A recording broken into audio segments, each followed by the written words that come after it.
community building, and networking. But it's rare to find ones that go beyond superficial small talks. I think it's also challenging, doing networking. Excited to delve deeper into community building with our guest from 2hearts. If you have some dream VCs that you really want to, have on your cap table, then don't go talk to them first. VC cases are only the ones where scaling is necessary. Like the first time that I went to a networking event, I had no clue what to do. Communities are incredibly valuable, and understanding as well how you give back and how you get a lot as well. At the end, it's about outcome.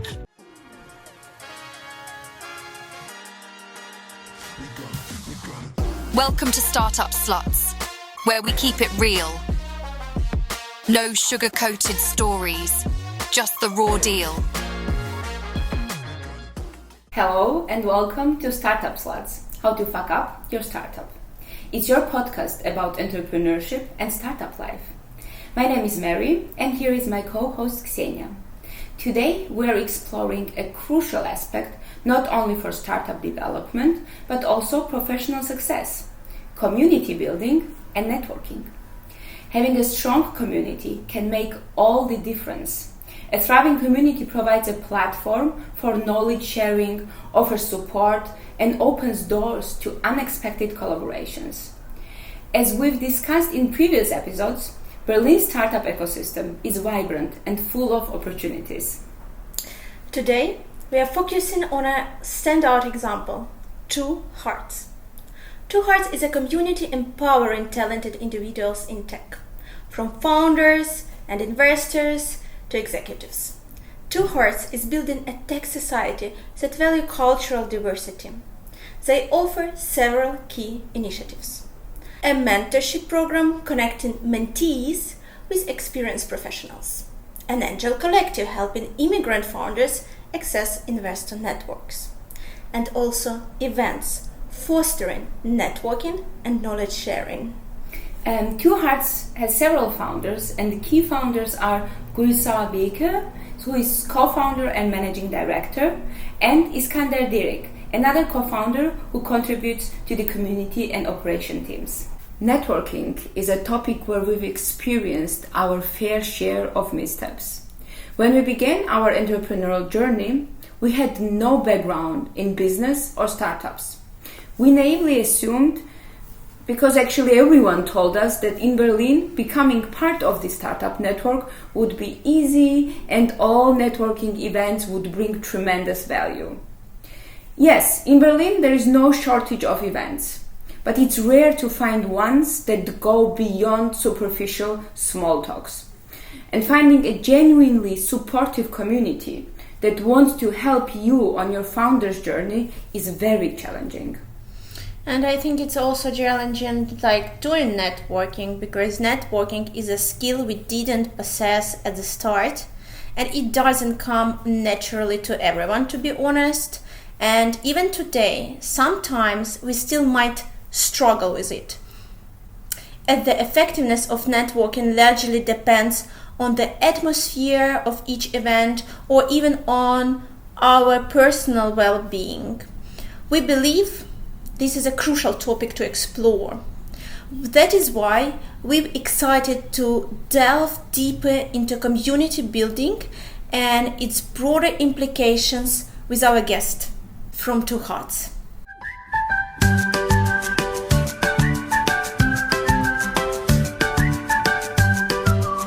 Today we are joined by Mahir Isikli, the Berlin chapter lead for 2hearts.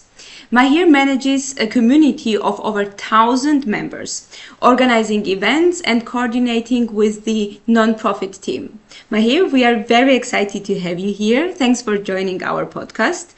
I wanted to ask you, can you tell us a little bit more about your background and how you came to 2hearts? Thanks so much for the intro. I'm really happy to be here. So a bit of my background. I am 25 and I have Turkish parents. So my 2hearts are both Turkish and German, being born and raised here in Berlin in Kreuzberg. And my journey to 2hearts was really quite serendipitous.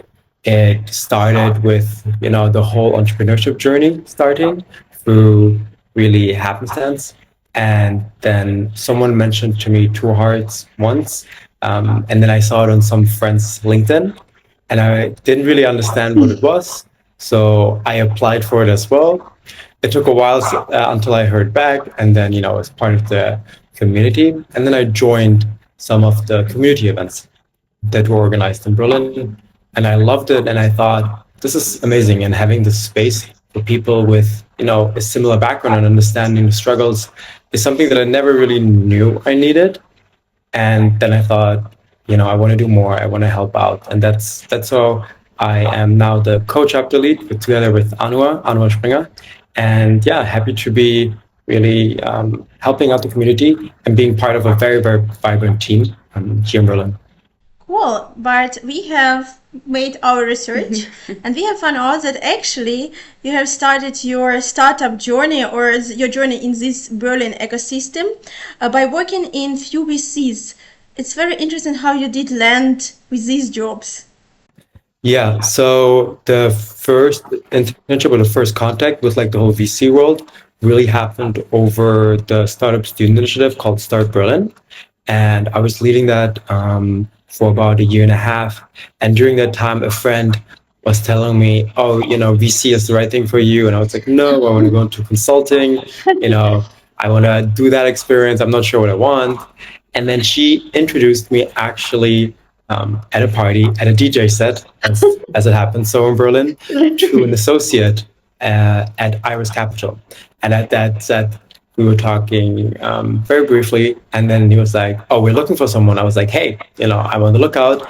And that connection at that DJ set late at night, started the whole journey. Then I was a visiting analyst at Iris Capital, a French-German fund with like a focus on early stage and also growth. And then I also joined the Baby VC community, which is a network of different locations, chapters that also help and support either students or young graduates to break into the whole venture capital scene. And the way they do that is through a 10-week boot camp where, each week you dive deeper into specific topics, and then you really get to understand what you do day to day as a junior VC, and also preparing you to land then a VC job. And about half the people after the bootcamp that want to get into VC do get a VC internship or full-time offer. So, really, really great community. I'm happy to be part of that as well. Yeah, that sounds amazing, actually. And we also kind of read that you were part of a lot of founders calls with like potential investments, potential becoming part of the portfolios. What would you say from your perspective or from your point of view are the qualities that investors are mostly looking for in entrepreneurs that convince them to invest in these people? Because it's like we know that a lot of people approach VCs. So what is this decision-making quality in a founder themselves? Yeah, that's a great question, actually. And I think it really starts with the storyline being quite strong and getting into the call, if you have that call already, and being confident and being ready basically for any questions they have. Because the way, in my opinion, you should structure it is if you have some dream VCs that you really want to, have on your cap table, then don't go talk to them first. Go talk with other investors, see where your storyline might not be the strongest, iterate, have slides at the end, have an appendix that you can always, reference towards. And then also see, okay, what works well, what doesn't, where do they have questions? And, you always only have like half an hour, maybe 45 minutes for that first call. If they already are, interested enough and saw your deck, maybe or didn't. So you got to be quite, prepared, confident, but calm. And then also, obviously, that's just a call. So, you look at then metrics. If you look, for example, more towards Series A, and, I was looking at B2B SaaS, investments in like the DACH region, so Germany, Austria, and Switzerland. So you got to look at obviously the market opportunity. You got to look at the team background. The team is probably the most important aspect at these early stages, and also the traction. So meaning, how is your quarter to quarter or year to year growth? How are those numbers developing? How's the sales pipeline? And is there real interest from the market, and is there also, like any sign that you guys are getting towards product market fit, which for us was always like, at Series A, we were saying, around about maybe 800K annual recurring revenue, or about 1 million, ARR is a nice sweet spot. So, each fund has their own metrics that they look at that are important to them, that their LPs also state, that are important. And, so this is kind of like always what we were looking at. And then case by case, you look obviously at specific other elements of the, technology solution that they are building. Yeah, it's a interesting point, because the VCs always have like this. We are more interested in Series A, or more mature startups, or like very early stage idea. What would you define as an early stage? Because is it already looking at revenues? Is it what type of traction then? If we're talking like really early stage, as you've mentioned, the first VC, they were in the early stages of the startup investments. Yeah. So usually we at Iris, we're looking at stages from like seed and Series A. Mm-hmm. So, you already had your pre-seed round. Before that, you had your angel round, your friends and families invested, your network, before you really saw a need that you really need this venture capital. Because VC cases are only the ones where scaling is necessary. And maybe your case doesn't need that. Maybe you should bootstrap. Maybe you should look for other, means of financing your venture. Maybe family offices are the right way, or grants. Public grants are a great solution, whilst very hassle-some. So looking at, early stage and saying, it's not the right stage, it can mean very different things.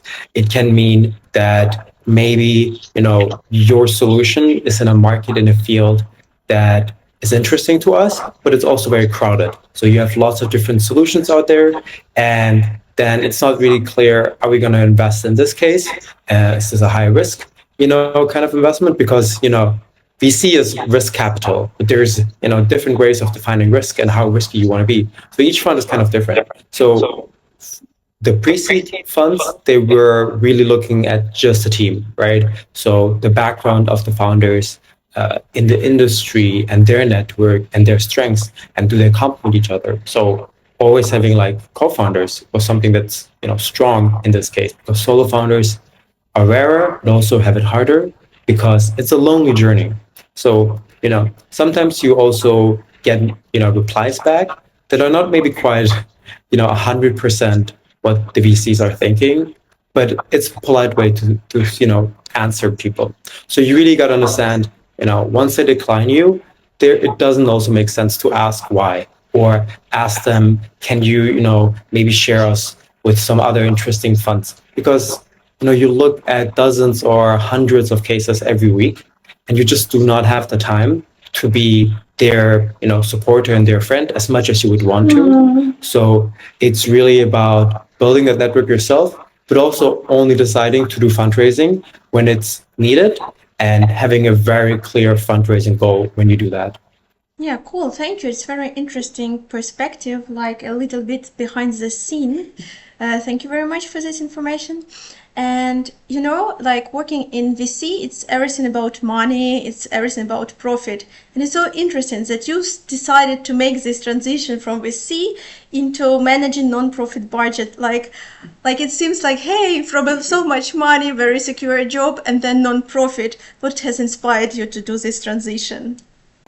I think the most important thing one can do is to give back, because I think especially with the background that you guys also have and I have, we understand how much actually it matters when you do have contacts that can help you with certain problems, or that can get you that internship, or that can get you that intro to someone, because that one connection means a lot. And I have, been so lucky in the last really only 2 years to experience how amazing it is when someone else offers this opportunity and shares their network, shares their insights, has a coffee chat for 30 minutes, and just basically lets you pick their brain. So I was just thinking, okay, like this is something that I can do and I can do well. I can, bring communities together. I can understand where the struggles maybe are. I think it's a lot about, can you put yourself into the shoes of the other person in front of you? Like the first time that I went into a networking event, I had no clue what to do. And I asked someone, so what do I do? And they just said, you go to them, you say hi, you tell them what you do, and then you ask them, so what do you do? And once you understand there is actually a lot of structure here, and you just pick it up, and it doesn't matter in the end as well. If you are awkward in that one kind of encounter, they won't remember. They will meet dozens of or hundreds of other people that day. So in the end, I think a good always reminder for me was like, it doesn't matter, if something is awkward or doesn't work, because what matters is kind of that you continue. Because if it's not the person today or tomorrow, it might be the person next week. So I think, for me to be able to create opportunities where I know, friends working on a certain problem and other people that work in that other space. And I'm thinking, oh, you guys should talk. And then I just tell them, hey, I think it could be a good intro. Do you want me to connect you? And I love to do that because this is really where the network effects come into play, right? Because they don't have to know each other, but I know them and I like them. I trust them. I know that they will, not waste each other's time. So them having half an hour of a chat in a field where they both work in is super valuable. So I think, communities are incredibly valuable, and understanding as well how you give back and how you, get a lot as well is something that's always been important to me. So I've received a lot, and that's why I feel like I should give back, and I want to continue to always give back. Yeah, it's very generous, but still, I think, your story is so unique in the sense that you have started as a member and now you are the chapter lead of Berlin. Obviously, there are some personal features because not everyone can be a leader or lead the team. So maybe you can share with us, what do you think your personal features which makes you be ready and take the situation under control and be a leader? I think that's a great question, and I think I was horrible actually. All the characteristics now that are setting me up to be helpful in this team, in this community, I didn't have like 5 years ago. So I really understand how different it feels. So just to talk about what's important. In my opinion, it's really about being able to just execute. So you really have to be able to follow through and get things done. That's the most important thing. At the end, it's about outcome. And what does outcome mean in a community like ours? It means, how many events do you organize? How many people do you reach? How do people feel when they come to certain, events? How's the communication happening? Do you learn? And, it's about really execution. The second thing really is, can you commit the time? And following through with that as well. So obviously, everyone is super busy. And, for me, I never understood someone saying it's just volunteering because in the end, it just means that I don't get paid for this. I still give, 120% with everything that I do because I know, it's my name on the line, but it's also the community's name on the line. So I feel like I feel a lot more, responsibility that way as well. And then I think it's really about, emotional intelligence as well. And I think empathy. So at the end of the day, everyone kind of has their own struggles in their personal and professional lives. So, when you feel like, oh, there's this community that sounds really interesting, it sounds like a fit. I'm not really sure I get it, but then you come to an event because it sounds interesting, and it was written in a funny, good way in like some Slack post or on a WhatsApp group, and then you join them, and then you feel like, wow, I've maybe potentially met a co-founder or a future employee or just someone I want to be friends with. And I think that is super important as well, being able to understand other people's situation and just being kind and just going to someone and being like, hey, if you ever need to, talk with someone because it's awkward, feel free to just tap on my shoulder and I'll come to you. And I think that makes such a difference. And I really understand, I think, to the core how that feels. Yeah, that's actually, from my point of view, also the true understanding of a network, not just like being there with people, but having this way to approach them, and if something is needed also ask for it. But you've been also like the biggest part of creating this network in Berlin and organizing these events. But it can't be like always, everything is so amazing, everything goes well. That's like not existent, especially in startup world. But what would you say has been the biggest challenge in creating this community within 2hearts for you personally? I think for me personally, it's really about, I think maybe delegating as well. I have a certain vision often that I want to then also execute. But I think at the end of the day, it's not about just that vision and about the outcome, but it's also about how you get there, right? Like you can't just try to reach that goal and then dismiss other people's opinions or ideas.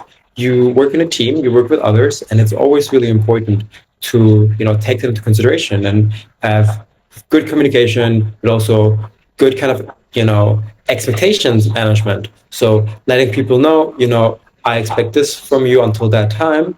And, if someone doesn't deliver, then, you very clearly communicated what was expected until when. Everyone agreed to that. And if they don't, fulfill their end of the bargain, then, there cannot be any kind of frustration because, they just didn't do it. So there's no, oh, I didn't have time.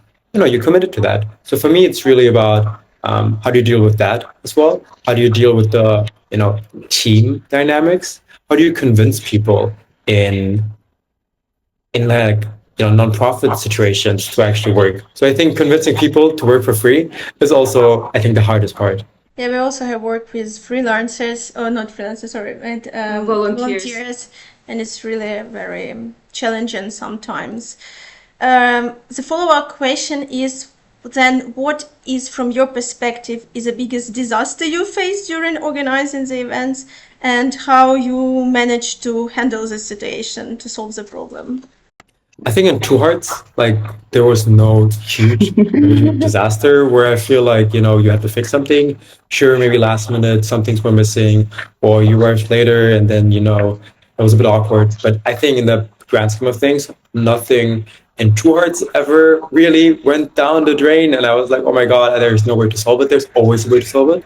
It's just about how much energy, time, and maybe money you want to put into this.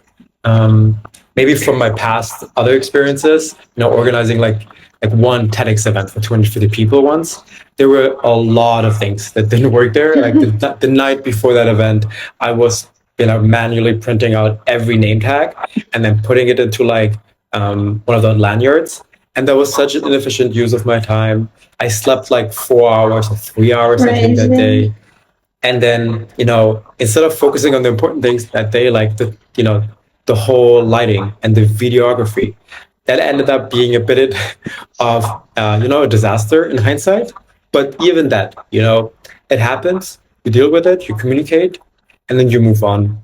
And I think that's the way you have to deal with everything. Like, it's not the end of the world if something doesn't work out in something like this. That's also the, I'd say, benefit that at the end of the day, you put a lot of energy in work, but it's not going to majorly negatively harm any one individual if something doesn't go perfectly. Yeah, we can only agree with that. It's one thing that you are planning in your head, and the other way is how it will go. So it's good to be prepared for different setbacks. For example, for us, we've been on a lot of networking events, and there are multiple, like few per day in Berlin, if you look for them. But it's not all of them create these meaningful connections.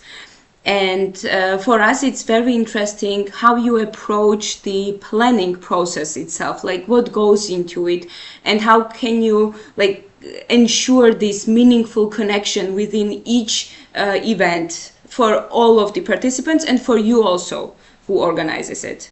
Yeah, I think it really starts at the planning level and then the communication. So how do you write your messages to the community, right? Having to be working with everyone's really short attention span these days, kind of with TikTok and Reels and whatever. So it has to have a good hook in the beginning, like a good, basically cold email outreach. Then the dates very clearly, name dropping certain, big people that, might attract you to this, a good location, and maybe an image that is visually appealing. So already all of that, if that's on a, let's say, 80, 90%, kind of level of this to perfection, then that's really good. And then it's about reminding people everyone's busy. So you follow up, you create FOMO, you kind of try to create hype around this. I think every event is a bit like a product launch. So you have to create the sense of you want to be here because you will miss out otherwise. So FOMO is a good one. And I always have people message me last minute saying, "Oh, I can't make it. I'm so sorry." So, they feel the need that, to communicate that as well. It's not just, "Oh, I'm not going to show up. It doesn't matter." There's the sense of community.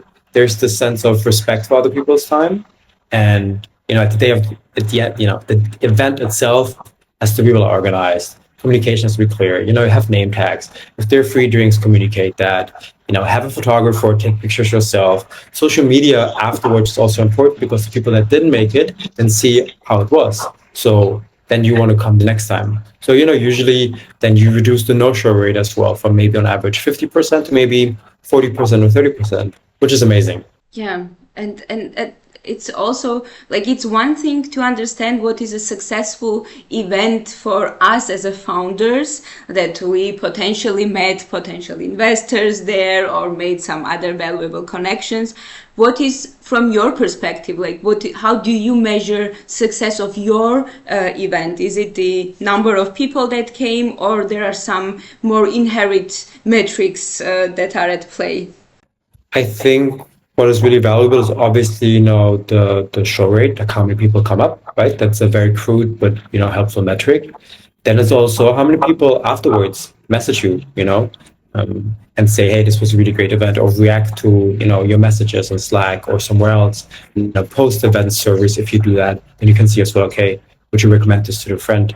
And also during the event, what kind of conversations are happening? Are people kind of laughing and having a good time, or are they, staying in small groups or awkwardly walking around?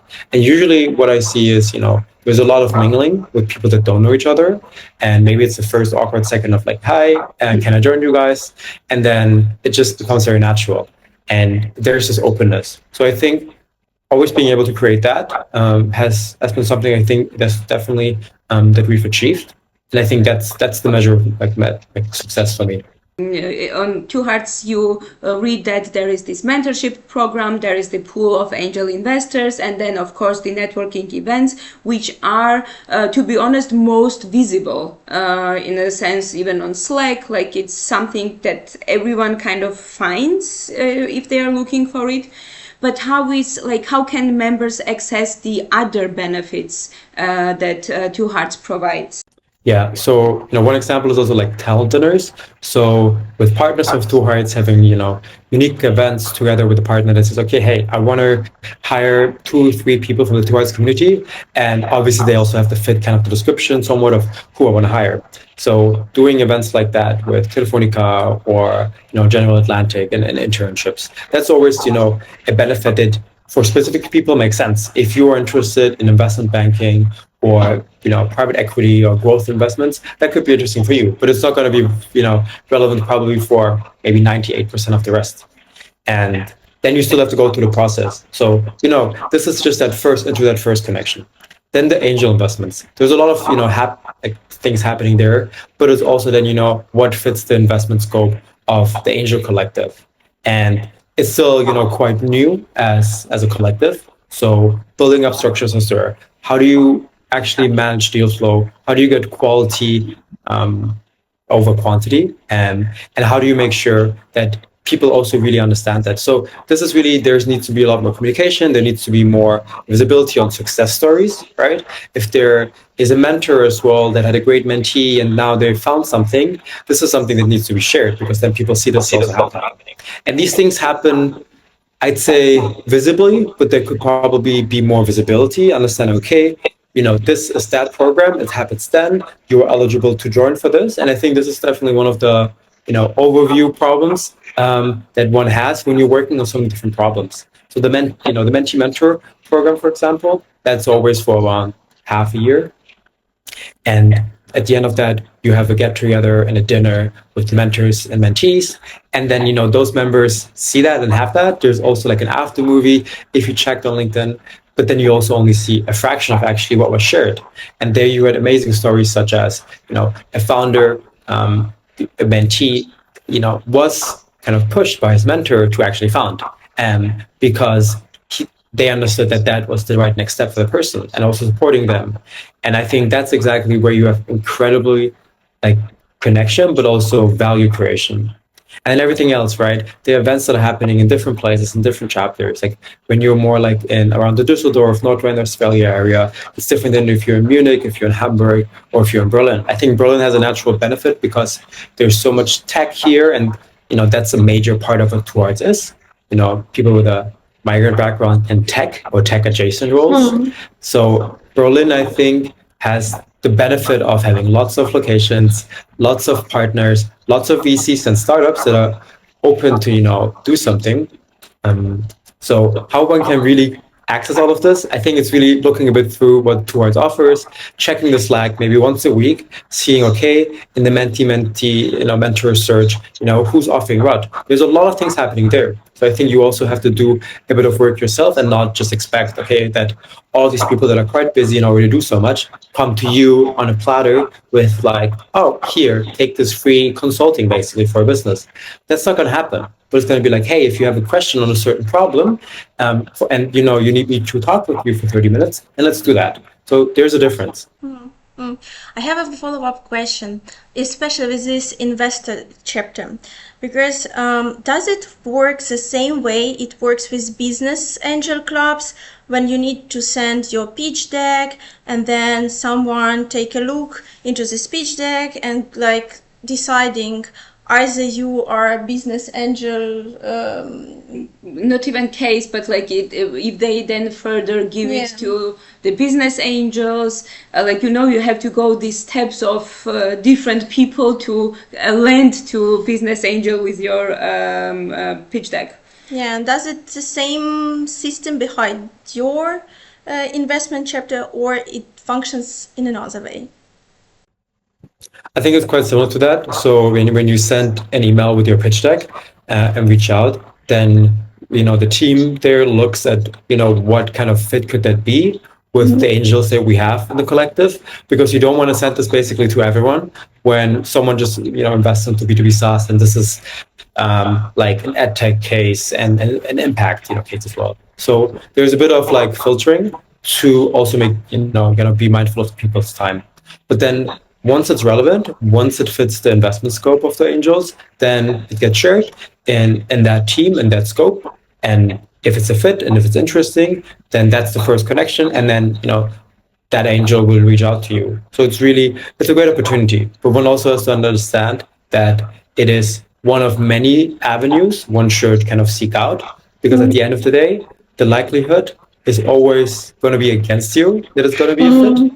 So you got to kind of hedge your risk here. Yeah, sounds interesting and still also challenging. Yeah. You need to invest a lot of work, and it's clear that no one wants to waste its time on something that is not potentially interesting for them.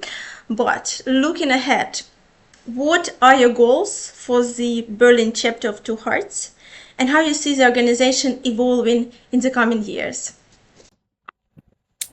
I think trying to find our, let's say, product market fit as well as a chapter is important. We gotta understand what drives traction. So what makes people come consistently? Where do we get positive feedback? And also what scales? Because you can do a great event once, but it just turns out to be a lot of work and it's not that interesting maybe for people. Also trying to see, okay, Berlin has this focus on startups, right? And VCs. So is that something that we should continue with or not? Is something really interesting to understand? Or should we do more events with corporates or other kind of institutions that we don't do right now in the Berlin chapter? Because you got to understand all of this is obviously organized voluntarily, and then you also talk with people and see what makes sense and what works. So you can't do everything at once. You would need a quite big team for that, and also then you don't have focus. So figuring out that product market fit is super important, and then just creating consistency. So creating consistency for the networking events. We hear feedback quite often. Oh, it's been quite a while. Can we have another one? And we're like, okay, we hear you. We actually have things planned. Sometimes something is planned, but then it gets canceled, and it gets canceled before it was announced. So there was a lot of work that happened already in the background. You don't even know about it, and then it gets postponed for reasons outside of anyone's kind of control. So there's actually one event happening tomorrow, for example, with, like for founders, from founders for founders, and we're doing that with Early Bird, Vision Lab, and Zendesk. But this is relevant for founders only. It's not going to be relevant for investors or for students, because we kind of want to test out certain formats and see how does this work. And then maybe doing events for certain seasons makes sense. How can you work in summer differently than in winter? And so consistency is also like an important one. And then continuing to take feedback. And as you were saying, the network events are the ones that have the most visibility because they happen in person, and everything else kind of has this advantage that you don't see what's happening, but you got to understand, like, the mentorship program takes so much work to organize. It's incredibly valuable, but it's very, very manual. And then also the Angel Collective, like, you got to understand, this is like so many people working on this, so many connections being forged, and so much work being done continuously. And you have compound interest, your compound effects that in a year or two you will have a strong network very much, and then understand as well, okay, this is where we created value, and also we kind of solve those pain points that we had in the beginning. So figuring out our product market fit, consistency, and then adapting and learning and iterating. Oh, it sounds great. And like also the follow-up question, do you use any specific marketing strategies already, or you plan to implement more, or you're like more working with Slack community from the marketing perspective? Yeah, we have the newsletter, right, that goes out every few weeks. And there we try to have either an overview of the past events or future events as well that are relevant. One has to consider, you don't want to send out an event that happens in Munich to everyone because they just won't be there. So got to use that sparingly. Then the WhatsApp communities, WhatsApp groups in local areas, they work really well, but you got to be careful as well. You don't want to inundate people with messages about communities in their private sphere, right? Everyone kind of shares their private number. Nobody really uses WhatsApp business anything for this. So it gets to a point where if it's too much, people will leave that and then they don't get that anymore. And then obviously the Slack messages, the Slack communities are the one way to communicate, but we got to look as well outside of that. So maybe posting something on LinkedIn and then getting traction there. And then you see, oh, that's so cool. I didn't even know about that because I just didn't want to or have time to check my Slack because I'm in like 12 different communities. Like I am literally in that many different Slack communities. So to be up to date with every one of those it's a task. Maybe you don't have the time. So utilizing all of these different channels, complementary, is very helpful. And I think that's really what we're doing. Cool. Yeah, that sounds great. And from our end, I can say the Slack really is the very active one, and always find the information there. But for example, I didn't know about the WhatsApp group. Me too. So yeah, there are some things that are overlooked when when searching for 2hearts. I just wanted you to ask you more final question, but also just a little bit imaginative. Like, if you had a time machine and you go back to your old self while you started working and building this community, what would you tell yourself? What would be the advice from knowing everything now? I think I had the benefit of not having to start at zero, but joining when there was already so much structure there and a really strong team. And I think I try not to really regret anything or try to look back, but if I would look back, I think it's just doing things quicker, right? Like being more focused. And that is the most important thing, I think, that works in every kind of situation, but just trying things out. It doesn't have to be perfect, right? Small details will not make it or break it. And I think that kind of sense of, steadiness is something that I probably would want to give that old self of me, just because it would make life a bit easier. Yeah, we agree with you. We have had the same problems, that we were like a bit too slow, I feel, at the beginning especially. Yeah, thanks a lot. It was very valuable information that you shared with us and with our listeners. And still, one more question. You gave advice to yourself, but maybe you can also give one advice to founders or people who want to become founders from your knowledge from the VC and now the community building. Like one most important thing that you would give them as an advice. Personally, if your brand, your product doesn't need it, like not utilizing social media or deleting it would be my advice. For me, I think that has been an incredible, waste of time with some benefit, and always having thought, that little benefit, that little bit of connection with people in my periphery, was worth it. But realizing actually, those connections were not giving me a lot, and understanding as well how much time that took away from me having that to work productively or just relax. And I don't want to be spending 3 hours every day somehow like scrolling around on like TikTok or Instagram or even LinkedIn, right? LinkedIn can be horrible, but it can also be very valuable. So that would be one advice that I would want to give, to anyone. See, understand, is this necessary for your product, for your line of work? And a great book on this is Deep Work by Cal Newport. He's a Georgetown computer science professor. And I think that's something that I would want to give to everyone. Cool. Thank you very much. Thank you for your time. We appreciate a lot. And that's a wrap for today's episode. Thank you for tuning in. Remember to hit that subscribe button, give us a thumbs up, and drop your thoughts in the comments. Know any aspiring entrepreneurs or folks hungry for startup wisdom? Share this episode with them. All the info about 2hearts is waiting for you in the description, along with our LinkedIn profiles. Good feedback, we are all ears. Until next time, keep innovating and disrupting. Your unicorn is waiting. Mwah!